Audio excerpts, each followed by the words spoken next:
Good morning, good afternoon, and good day wherever you may be joining us from. Welcome to another edition of the Digital Download, the longest running weekly business talk show on LinkedIn Live, now globally syndicated on TuneIn Radio through IBGR, the world's #1 business talk, news, and strategy radio network. Today, we're leveraging public speaking to grow your business. We have a special guest, Lois Creamer, to help us with the discussion. With decades of experience in the speaking industry, her innovative approach to positioning and monetization has made her a trusted partner for leading industry experts. But before we bring Lois on, let's go around and introduce everyone. While we're doing that, why don't you in the audience reach out to a friend? Ping them and have them join us.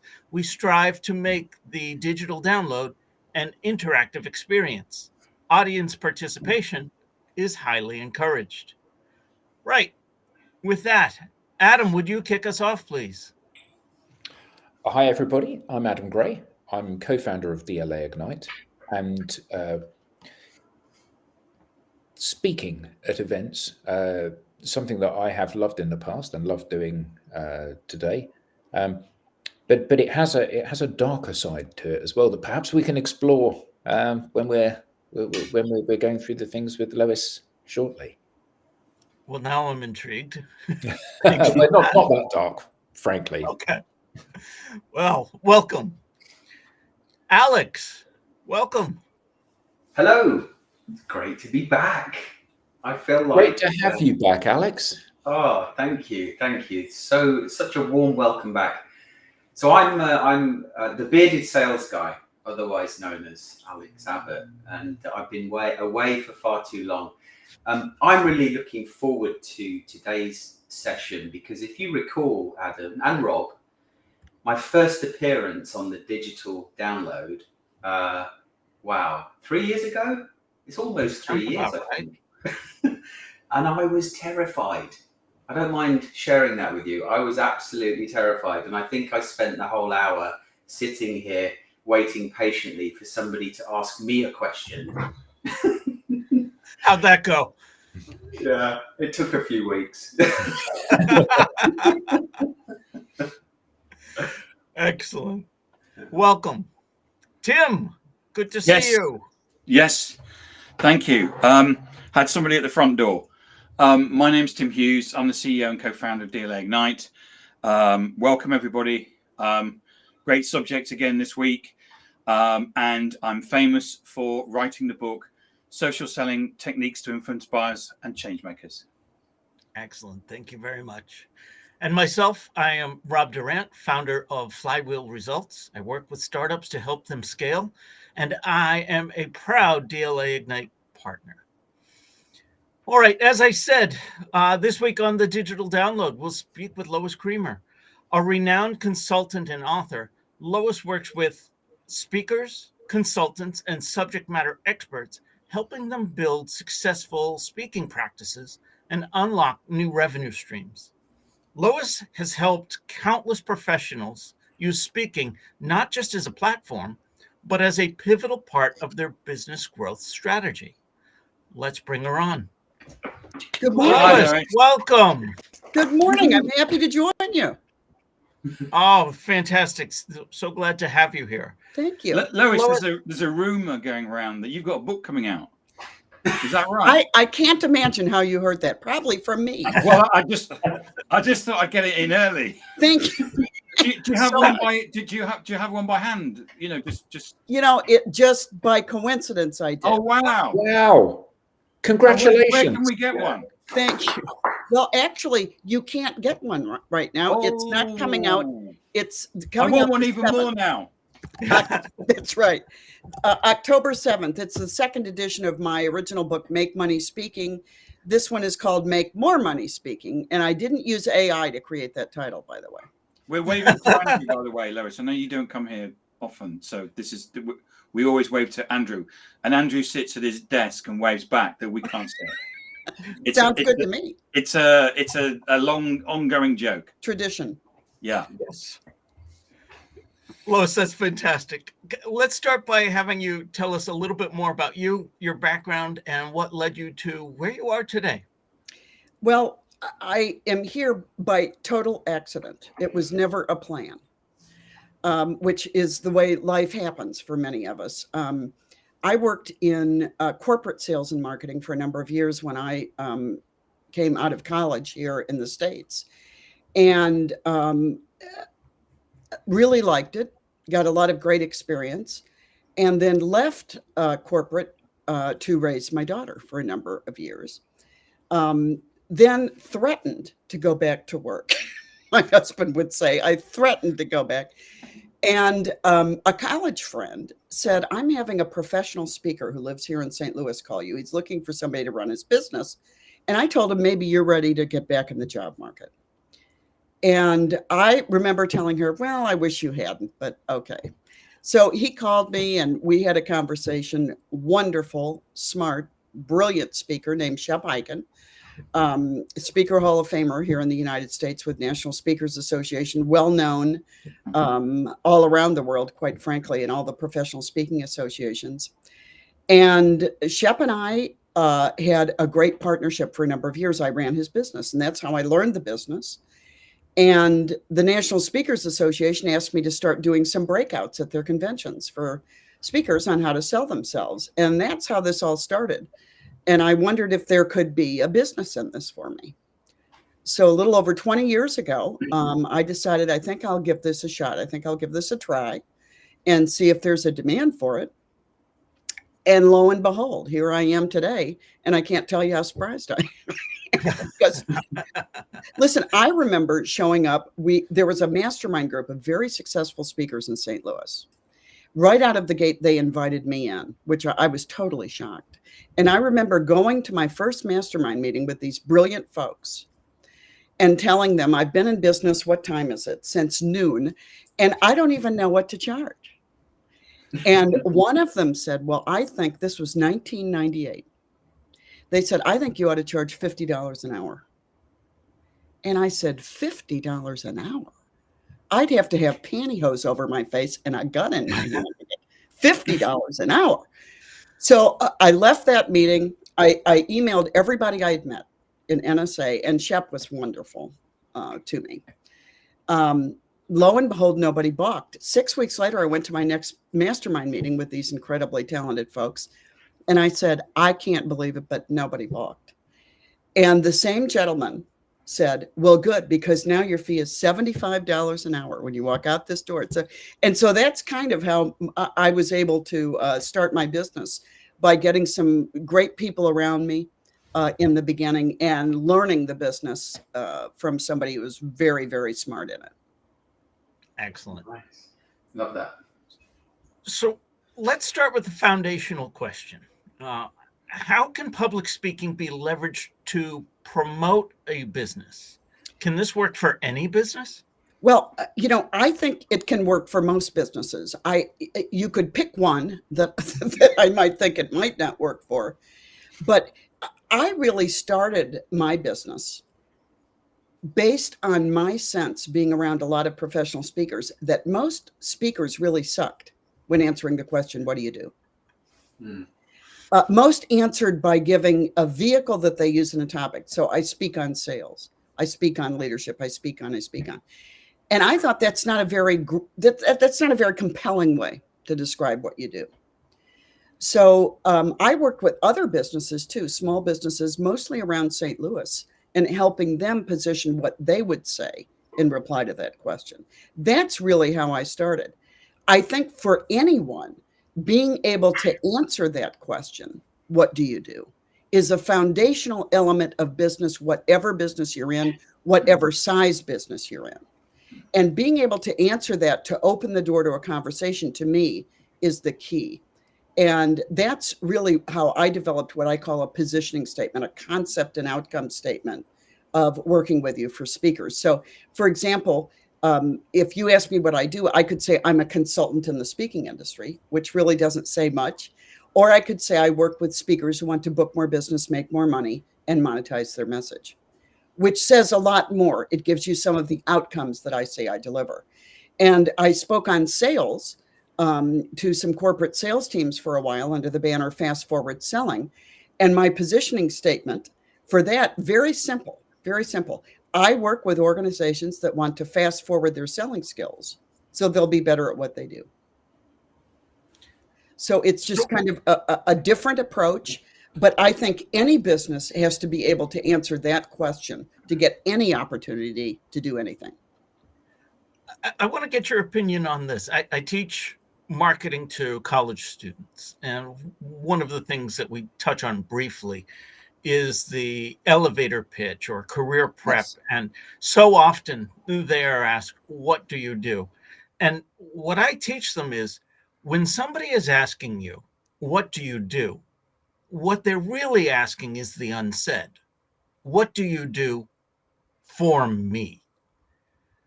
Does that align with what you're saying there in the positioning statement? Well, it does, Rob, because if I always say this will be the best way to answer your question, I think, Rob. I always say this. If I say a positioning statement, let's say I give my positioning statement. I work with speakers who want to book more business, make more money, and monetize their message. I'm going to typically get one of three responses. Tell me more about that. How do you do that?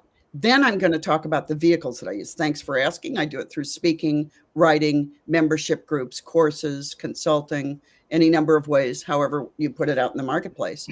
Or the third is, how nice for you. When somebody says, how nice for you, it means we aren't speaking to them. It's not resonating with them, which I say is a good thing. We're all in sales. I want to know if this resonates or not. I need to be a good steward of my time, and I want to honor your time. So if you have no interest in what I do, I think it's good for us both to know that. Absolutely. We have a comment from the audience. Let's see. Bob Britton says, you can amp that up even more by saying, do you speak? If so, I'll help you make X dollars. It immediately makes them, makes it about them, thinking about the value they'll find in working with you. Thanks for that, Bob. So, Lois, I think I heard you allude to this. How do you turn a speech into additional revenue streams? You know, I probably shouldn't admit this, but I started turning my speaking into my biggest revenue stream when I was speaking on sales, totally by accident. I should probably say it was a strategic decision on my part. But I worked for a company, did a program for their corporate sales team. And after the program, 4 of their sales managers approached me all together, which I thought was very interesting, asking me some questions about my content. And when I came home, I always do what I call a follow-up thank you call to whoever hired me or brought me in to speak. So during my follow-up thank you call with the person who gave me the job, I said, you know, I found it interesting that 4 of your sales managers came up all together wanting to talk to me about my content. And then I found myself saying one of my phrases that pays, do you think it would make sense? I said, do you think it would make sense for me to work with your sales managers to actually apply the ideas, tactics, and techniques I talked about on the platform? Because if you do, we could make that happen and you wouldn't have to fly me out to California. And then he said the thing that just killed me. What would that look like? He said. Well, I had no idea because I had no idea. But of course I didn't say it. No clue. I said, why don't I put something in an email, a little proposal for you to look at and think about? I'll have it on your desk in the morning. And he said, great. So I quickly flew to my bookshelf and got out Alan Weiss's book on consulting and came up with a 3-part proposal, very simple, 30, 60, 90-day plan. Each level, 3 levels, each one increased in price, wanting to sell the middle one. And I put it in email, sent it to him. The next morning, 10 minutes after he got it, he replied, I want plan B. And I want to tell you, I had a permanent indentation in my head from doing this. Why haven't I been doing this every time I speak to a private business or corporation. It was fascinating to me. It's kind of like saying, how can I take a next step with a client after the speech and become more of a resource than just a speaker at an event? And this was the key. And I call it aftercare. It's the last chapter in my book. And it's what can I do to enhance, to move on, to take that next step. And it worked well for me when I used to speak on sales. I don't anymore. The only speaking I now do are to groups of professional speakers here in the States and around the world. But it worked really well for me. And I have to tell you, it works very well for my clients. Excellent. Nice. I want to bring up another comment that had come through when we were talking about elevator pitches. Scott Taylor says, in an elevator pitch, people want to hear your story, but not your life story. Good point. Thank you, Scott. So Lois, oh, I'm sorry. Go ahead. Well, sorry, I was just going to ask a question. It sounds like you spend most of your time helping speakers speak more effectively to make more money, as opposed to helping, Joe Blogs become a speaker. Is that did you just sort of end up there because you were so good at what you were doing, or was it conscious? I just do a little piece in the speaking industry. I don't tell people what their expertise is. They've got to know that to work with me. I don't write speeches. I don't give people presentation skills. When you have all of those things, you come to me if you want to monetize it. Okay. So people who are early in their careers, who may want to jumpstart a business, can be a great client for me, but they have to have all of those things in a row, because I'm not really the content person for the speech. I want you to have it, and I want it to be proven in some way. I want you to be out there with it. It's received well, and you've got the ability to present it in a compelling way. Then I'm the person you come to when you want to know, how do I get opportunities to get on platforms, and what else can I do with this intellectual property besides speak? Yeah. So you talked about that positioning piece being the key. What are some of the other things then that you teach people? Well, a huge part of I would say the two biggest parts of my business are positioning and selling. How are you positioned? How are you positioning yourself in a powerful, compelling way in front of a buyer who really has an option to work with either you, or there are a lot of other people like you who may be at different fee levels. So how do you make your best case? But sales is the big thing that a lot of speakers don't like to do. And, my message is you can have the greatest message in the world, but it will go unheard if you can't sell it. And I speak to, I've just presented at 2 chapters here in the States for national speakers. I'm going up to the Canadian provinces to speak there.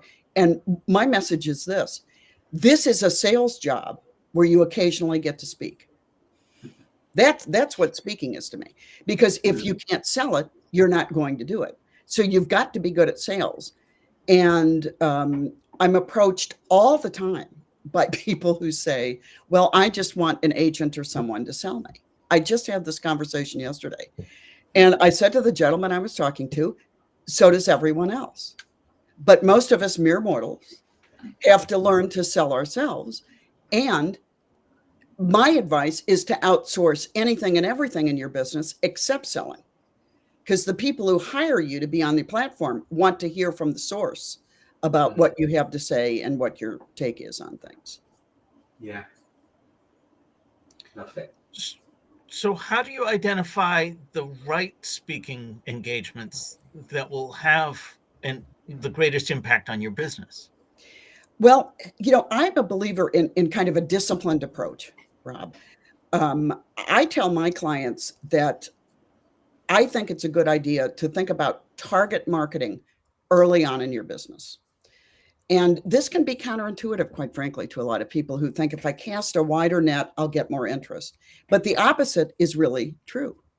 The more specific you are and where you would apply that expertise, the more interesting you are to buyers. And so I talk to people and about what their experience has been. However, I worked for a little mom and pop in the United States. Maybe you've heard of it, United States Steel Corporation. It's currently, Japan wants to buy it right now. There's a big, but when I worked there, it was a Fortune 10 company. And this wasn't in the 1800s. It wasn't that long ago. But I knew that I didn't want to speak in the manufacturing sector after having worked in there corporate in a number of years. I spoke for free when I was doing my sales programs. I spoke anywhere and everywhere people were gathered, and they would even have me. I mean, if there were 3 people at a bus stop, I wanted to pull over.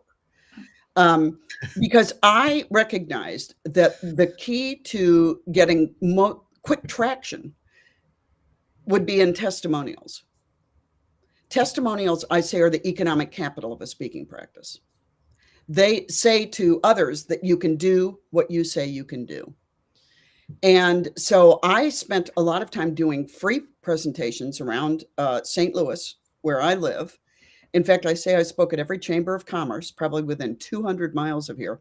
And I got some early business, which was interesting, from a bank.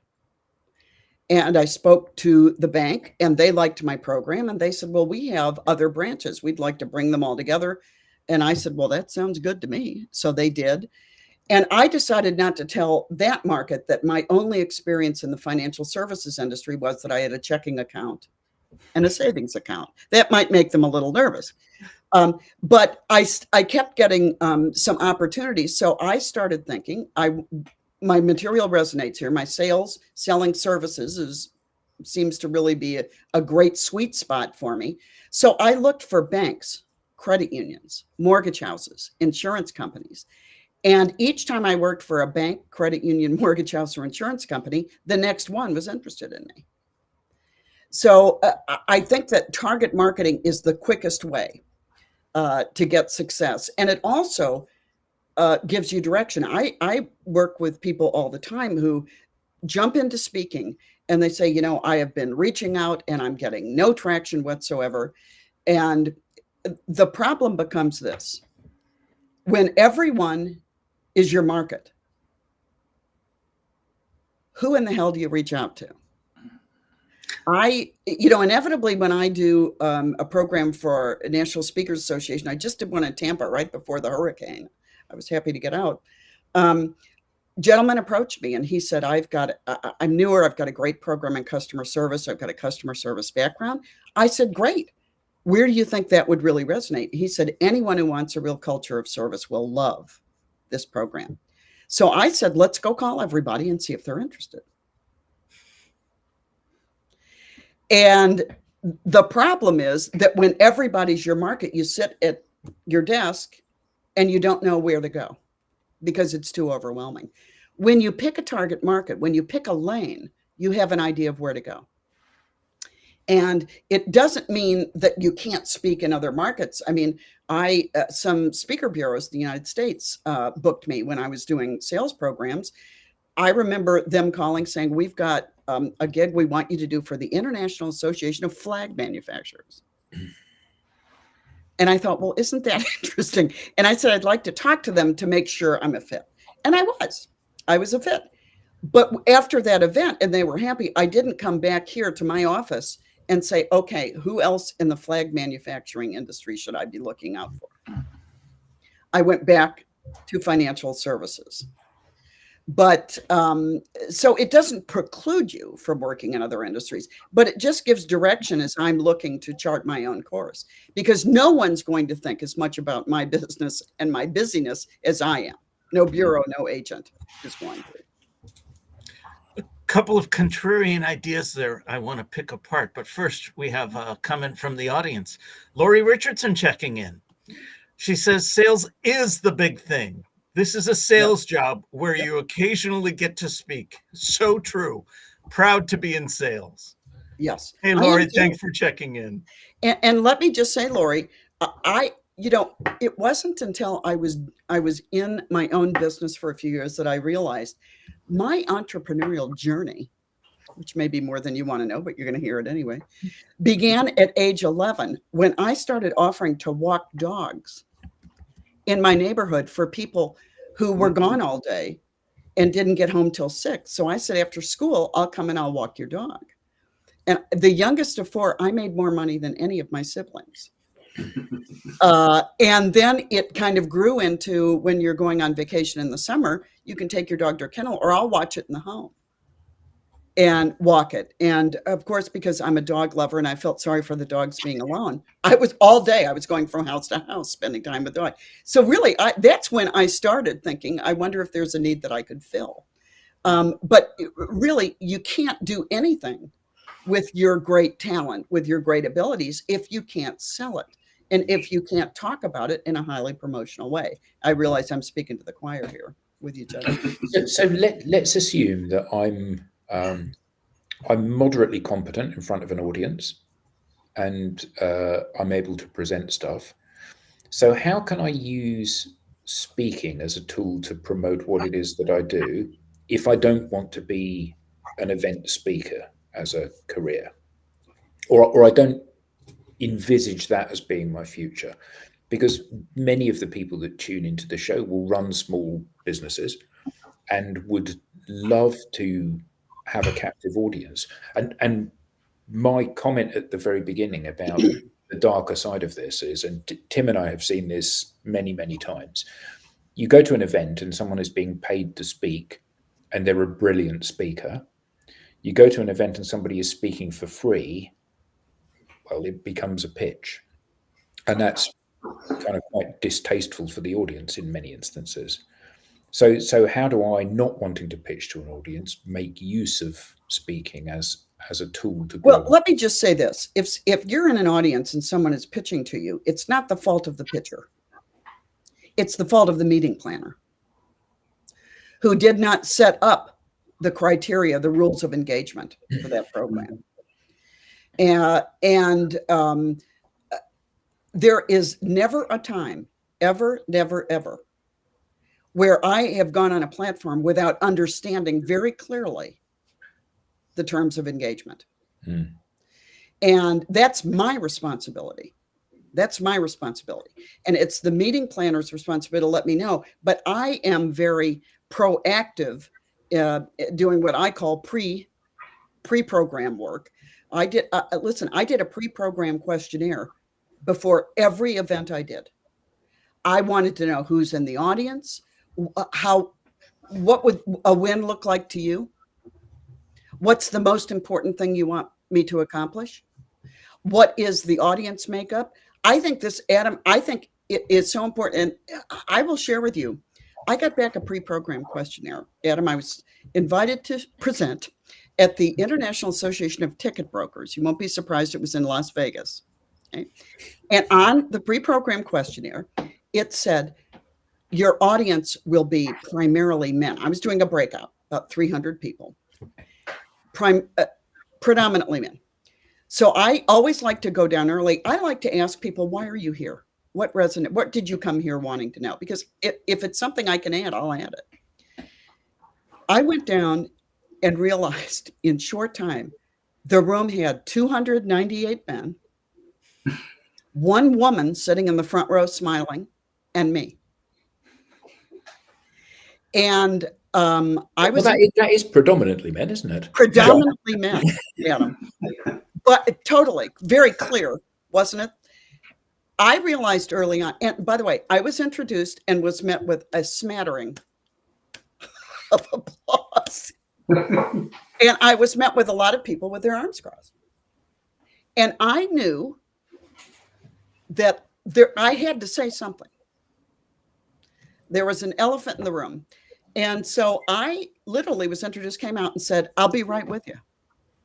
And I walked down the platform, and the room was set up classroom style. It had pitchers of water. I took a napkin and dunked it in the water.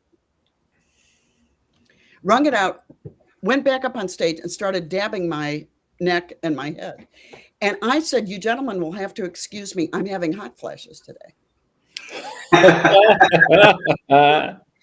And I bet I have enough estrogen coursing through my veins to counteract all the testosterone looking at me right now with their arms. And I want to tell you, we had a great meeting because their arms went down. Everybody started laughing. And it just loosened everybody up. We had a great meeting.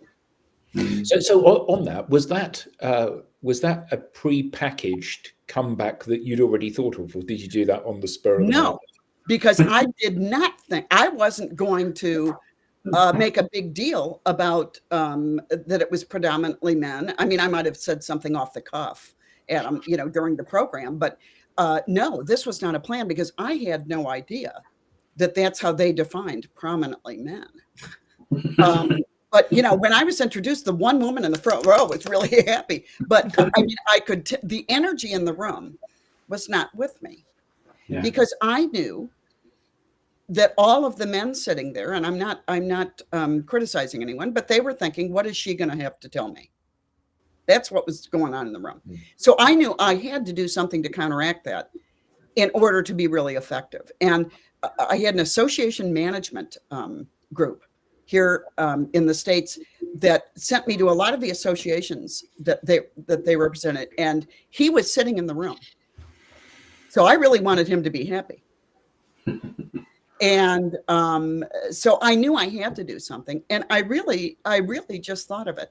And I have to tell you, the room was really warm. I wasn't really having hot flashes, but the room was really warm at the time. And I thought, this doing something humorous might put some defenses down. Yeah. And it really did. I think it was a better program because I acknowledged that. And I think people, there's nothing more disarming than humor. Yeah. And the effective use of humor worked for me that day because it set me up for a successful event where I could make a difference. And that's what I was hired to do. Nice.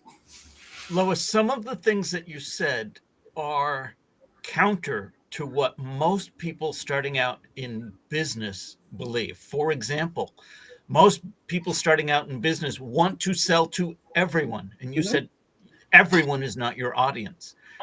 You also referenced speaking for free. How can a business effectively measure the ROI from speaking engagements if you're speaking for free? Well, the first part of your question, I'll answer this way. I think of speaking and consulting as intellectual property business. That I tell speakers, that's the business you're in. You're in the intellectual property business. And I think selling intellectual properties is a little bit different than selling other things. For example, free speaking, Rob, I think we have to give away a lot in the intellectual property business to get paid to do what we do. And going back to something that Adam asked me, and you're asking me now, Rob, about free. When I speak to the National Speakers Association, Professional Speakers Association in Europe and around the world, I'm going up to Canada in a couple of weeks to speak there. They don't pay me a fee. They don't pay me a fee. They pay all my expenses and they have to treat me like a queen. But they don't pay me a fee. Now, so is that dumb? To me, I call that marketing. I am standing in front of my highly defined target market, giving a program. And my sense has been, and this has worked for me for 20 years, if I'm in front of a target market and they like what I have to say, when they might need some help in their speaking practice, their intellectual property business, I think they'll give me a call and at least give me a chance for business. And that's what's worked really well for me. Now, I'm not against being paid. I used to be paid when I did sales programs, but this is the key. When you're starting out, the most important thing, even more important than money, is the experience and the testimonials, the people objectively saying, she came and she gave us some great strategies on sales. She is definitely worth your time. And let me tell you, I put every testimonial I got up on my website. I didn't say waived my fee for this. I didn't say didn't charge for this. And no one looked at a testimonial on my website and said, were you paid for that? Nobody asked me that. And, I'll also say this, that my clients and I never speak for free. I say there are certain situations where I'm willing to waive my fee. And in fact, when I was doing fast forward selling, I had a frequently asked questions page. First question, do you speak for free? Answer, absolutely. I look for 8 to 10 opportunities a year where I'm willing to waive my fee in consideration of value. If you'd like to apply to be one of them, let me know and I'll send you some information. So I was very choosy, and my clients are very choosy.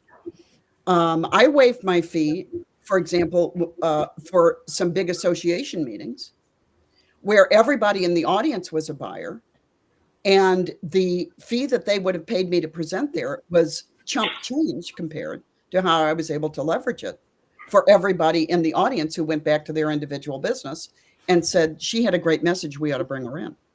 I looked at it like a giant showcase. So I think you just need to be smart, as we do in all of our business decisions, as you all do every day. So what is the consideration? Sometimes it's if they don't, everything's a negotiation now in the speaking industry. So it's negotiating for what you can get. Do they have money? And then can I bridge that gap with value? And I'm the one who gets to decide what the value is. And I can always say, you know what? It would be unfair to my clients who pay me my fee to take this engagement. I can always say that. But it's always an individual decision, and value can be very subjective. And it may be, what do you need in your business right now that this company can help you get? Introductions, referrals, bringing you back again at full fee within a calendar year. Are they having the meeting professionally videotaped? Can you get the master footage and use it as you might want to promote yourself? There are a number of strategic things. And I've got, again, I'm going to say I've got a chapter in my book about what do you consider value when you do have to bridge that gap, or when you may be willing to waive your fee for value consideration to make sure that you are getting what you should be getting as a professional out of the engagement. Adam, I mean, this is brilliant, and I just love the confidence and I love the approach. I'm definitely going to rewatch this again afterwards. Adam, at the beginning, you were talking about sort of the dark side of speaking. I don't know if that was a little bit tongue in cheek or. Well, it was that comment about turning it into a pitch, and I think you're absolutely right, Lois. If you are if you're booking people for an event, you need to be very clear about what the expectation is, whether or not you're paying a fee or not. However, I've still been the victim of many sales, and I use the word advisedly, the victim of many sales pitches when I turned up to hear somebody speak. Because the fact that you're not being paid to speak, that's not my problem. I'm in the audience. Absolutely right. I'm here to be educated and entertained. And actually, if this is, so let me tell you a little bit about our business and where we've come from and I'm not interested. I'd rather go and spend the time in the bar, frankly. And I think that has made a very noticeable dichotomy at speaking events. Well, now that's a business. That is a way of doing business in professional speaking, is speak to sell. I think the problem becomes when the audience doesn't know this, and they show up thinking, and again, I'm going to blame the meeting professional who put this together. Then they show up. Listen, Adam, I will never forget. I went to hear somebody. I'm not going to say his name, but he's very well known. He had a rally here in St. Louis, and several speaker friends and I went. Is he the very tall guy? I'm not going to say any names. And we heard him speak, and he segued into selling vitamins. And I remember I was so appalled. I said, well, to my friends, I said, I'm out of here.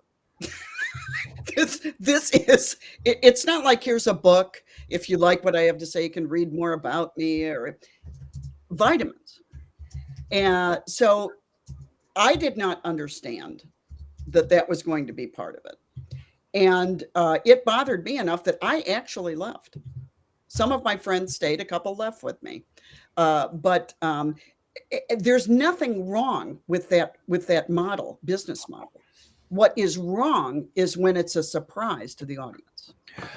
Yeah, and actually, and because I'm not in the speaking industry, we're only on the very periphery of it, I'm happy to say this, but I went to a Tony Robbins event at a big thing, and it was exactly that. He had the 5,000 people in the room. He had the meeting out of his hand, and then it segued perfectly from, and you need to think about this, and you need to have a dream, and you need to do this. And if you want to come and learn more about this, we have a special event which is coming up in a month's time, and it's only $5,000 if you book it now. Who would like to come? And I felt dirty as a result of that. How he segued from the give into a take. And that was very different to the experience I had when I saw Brian Tracy speak, who was just lovely. He was up for a whole day sharing 50 years of experience with the audience, and the sale from him was implicit rather than explicit, and that was what was so nice about that, and a big contrast between the two. Well, when I'm speaking to groups of professional speakers, I'm not going to stop and say, hey, I've got these great packages, but I mean, this is how I make my living. Because my sense is this, and especially at this point, I was blonde when I started, folks, so I've been doing this a while. My sense is this: if people like what I have to say, they're going to be drawn to find out more about me. If they have a need for what I offer, and I'm going to hear from them. And this has been my experience. So I don't sell from the platform. I don't like it. I'm not saying there's anything wrong with it for people who do it. I'm not comfortable with it. So I have my own way of approaching this, and it's worked really well for me. But I don't tell people that they shouldn't do certain things. I'm just saying what my comfort level is. And really, I've approached sales all of my life this way. I always tell people my sales style, and I know I'm speaking to sales guys here, has never been, so what would it take to put you in this car today? That is just not me. My sales style is, so at this point, do you think it would make sense for me to work with your people on upping their sales game? That's the way I sell. And the reality is, when you're in the intellectual property business, that's the best way to sell. Relationships rule in business, in every business. They rule in speaking. But the value of being able to sell intellectual properties in more of a softer sale, to kind of nudge people along. I'm always telling people, my clients, all I'm trying to do is ascertain, am I a fit for what you need to accomplish? And if I'm not, can I give you a referral to somebody who is? And then when I may be, I bet you're going to think of me. Mm-hmm. So when you say— we have a question from the audience I want to bring up. Andrew Slesser asks, is the key lesson to public speaking to express your passion for the topic that engages the audience and leaves them wanting more? It depends upon what you're hired to do. I think it's never a negative thing to leave people with more interest than they walked in the door with. But if you're there to answer specific critical questions, then I want to know that going in so that I can accomplish what the person who has hired me wants to accomplish. This is the absolute key thing about speaking to me, is when you're talking with someone about a speaking opportunity, when I'm being hired, I want to know, what is it that you want to accomplish, and what will it look like if I'm successful to you? Not what would it look like to me. What would it look like to you, to the person who's writing me a check? And I think that these are the things that we have to cover before an event. To me, it's part of the sales process, ascertaining fit. Alex, you were asking? Well, just taking a step back, you were talking about speaking to sell. And in my mind, I was thinking, well, Okay, great. But how do you do that? Aren't we speaking to educate and then people buy from you? The answer is yes. Yeah. But in a speak to sell, it's education and sales. So they're giving you an opportunity. They're asking you to educate, but they're giving you an opportunity in lieu of getting a check to promote what you want to promote. So it's a mix. So you would, yeah. Sorry. Yeah, it's a mix. So you would, that question you said earlier that actually I'm going to write down in a minute. So at this point, is it about time I should be working with your team? Something along those lines. Do you do that in your speaking gig to the audience? No, never. No. I never did, but I didn't do speak to sell. That was not part of my business plan. It's part of business plan for a lot of people who are very good at it. That was not something that I chose to do. So that was what I would say to get the gig, or afterwards to convert it into what I called aftercare. How can I take a next step with my customer to help reinforce and implement some of the ideas that I talked about. And not everybody says yes on this stuff. People can say no. I will say that when I would ask a decision maker after a program, do you think it would make sense for me to work with your sales managers, it was always sales team, to implement these ideas? If they said no, I think they sounded stupid. Now, it's not like I'm trying to make people sound stupid. I'm just trying to make them think. Yeah. Before they say a no. It may be a no for whatever we don't like you. We don't, we don't have the budget for it. It could be a no for any reason. But I want people to think about it, because I want people to be thinking, really, okay, we just spent several $1,000s to bring you in, but no, we're not interested in implementing it. That checks. Caesar asks, Caesar Elaine Tara. Oh, I apologize, Caesar, but I try. How can AI leverage the way you strategize public speaking and use the tools necessary to education and fit within a model's organization to build value and create impact for further future referrals to attain sustainability in a global complex environment? Well, if I even understood that question, let me just say what my understanding of what you're asking is, friend. And AI has changed the game for people in intellectual property businesses, and in speaking is what I'll talk about because that's my area. It has added an incredible ability for us. I remember when I was doing sales in financial services, and I told you my experience was I had a checking account, which wouldn't have given people a lot of confidence bringing me in necessarily. So I read every industry periodical, every newsletter, every article. Google would get these for me every morning. I would have these and read them. So I could really be up to date on what was going on in my chosen industry. Now, I can go to ChatGPT and say, what are the top 10 things that keep CEOs and financial service firms up at night? And I can get a clear understanding of some of the challenges in this industry that I might not be familiar with. So AI has really enabled us to do market intelligence much more quickly and effectively. And it's also helped, I think, in content curation. I look at AI as a tool, not as an end result.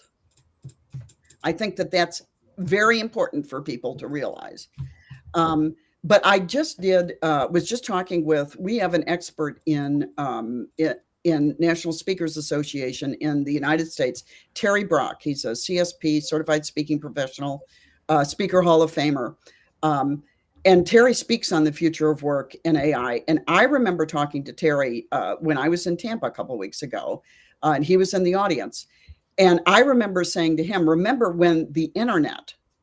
I was blonde when I started my business, when the advent of the internet, when people said, well, this is just going to be the ruination of we'll never let this in schools. Schools will never. Well, it's the same kind of thing with AI right now. We are just at the dawn of the day. I think that learning these tools, I use Chat GPT, I use Perplexity, I use a program called Opus for clips, doing clips that I used to pay people to take clips out of speeches that I did and put online. Now I can go into Opus AI and say, give me clips under a minute from this program. Click a button there in front of me, and then it says, where would you like this placed? And it lists all the social media channels. So it enables us to be very productive. Now we have AI that reasons with us. I have conversations now with ChatGPT. Yeah. And so I think that this is going to be very, very exciting. I think the problem is going to be when people start using it as the end result of everything. Use it for all of your writing. These things are not going to go well if you do. Plus, I think that when you're in intellectual property business, if you read a book that I've written and it doesn't sound like I've sounded in our time together today, there's going to be a very big disconnect. I have always come with an opinion. I have a lot of experience in this industry. I don't know much about a lot of things. This industry, I know a hell of a lot about. So I come with a point of view. Can be a contrarian, some people might say. No, surely not. And if my writing doesn't sound like that, it's going to turn people off. So you have to be very careful how you use it. But I think we're just at the beginning of the wonderful things it can do for us. Yeah, it's true. Absolutely. Lois, we're coming to the end of our time, but I wanted to ask, because you've referenced it more than once, can you talk us through the basic frameworks of what you mean by aftercare? Yes. Aftercare is, as I said, how can I take a next step in implementation? When I was brought in to do a sales program, I did anywhere from an hour to a half day, 3 hours, typically in our business. Some people do a whole day. I did up to a half day because that's all I wanted to do. I decided. And so then how much information can I impart? So I'm going to give people strategies, but then if they want a roadmap to get there or help to get there, that's what aftercare is for me. It's how can they implement? So specific implementation steps in my aftercare were having weekly sales meetings with sales managers, doing individual coaching with sales managers, writing some specific articles that were geared just for them. It might be situational responsiveness. They can email me at any time with a concern. I had one who bought the highest price option, which is the one I really didn't want to sell, but I charged more for it. So if they did, I could buy a lot of aspirin with the money that they paid me when they gave me a headache. But they could call me if they had a question, and I would get back to them. And I always took that very seriously, responsiveness. I think that's incredibly important. So aftercare can be anything. It can also be, I have a course and I'm going to allow your employees to access it for the next 60 days. Aftercare can even be, now speakers are being videotaped everywhere. Aftercare can be, I used to always give my clients who were videotaping me a certain free period of time to use that tape for people who couldn't be there at the presentation or people who might want to watch it again. So I might say, I'll give you 30 days access to this video. At the end of 30 days, I'll offer you an opportunity to license extended use of it. And if they wanted to, great. If they didn't want to, then typically it's on their server. I would say, please remove it from your server. I'd put that in writing. And I was just asked in a program I did the other day, well, how do you know they removed it from their server? And I said, well, I can hire a lawyer and sue them over my little fee. Probably not. Wouldn't make sense. Or I could get a black turtleneck, a black cap, and a mask, sneak in at night into the company, try and find their server and remove it. Or I can say, please remove it. And if they don't, I consider it marketing and I'm never going to give it another thought. And so these are all the ways. I'm always looking for how can speakers monetize their message after the event, because it is not practical anymore to have a business, a speaking business, where all you do is get on planes, speak, come home, get on the next plane, speak. It's just too difficult now. And we know now more than ever that people like to learn in many ways. So let's offer a number of ways that people can tap into our expertise. That's what Aftercare is. Lois, this has been great. Can you tell us one more time about the book?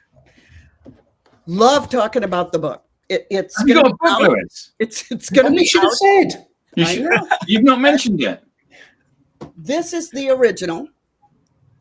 Notice how much they look alike. The new book has new information on licensing and AI and virtual presentations and how to roll these. I redid it because my first edition didn't have the word virtual in it. So I decided I needed to rewrite it. But it's all about how to book more business, make more money, and monetize your expertise. That's really what it's about. It's a very niche book. I will tell you, when I first wrote it, somebody said, well, how do you think it will do? And I said, well, I think it's going to sell in the tens. And they said, of thousands? I said, no, the tens. And that's if my family buys it. It's so niche, but it's done incredibly well for me. I'm amazed. And so that's why I decided it was definitely worth going back and doing a second edition. I'm very excited about it. It'll be out next week. Where can you buy it? You can buy it at Amazon. Okay. And where can people learn more about you? How can they get in touch with you? Well, my company is Book More Business, and my website is bookmorebusiness.com. And so feel free to reach out, Lois at bookmorebusiness.com. My contact information is all on there. If I can ever help anybody, I've got a number of resources on there that you might find helpful. Feel free to reach out there. Excellent. Brilliant. We now have a newsletter. Don't miss an episode. Get show highlights, beyond the show insights, and reminders of upcoming episodes. You can scan the QR code on screen or visit us at digitaldownload.live/newsletter. On behalf of our panelists, to our guest Lois, to our very active audience, thank you all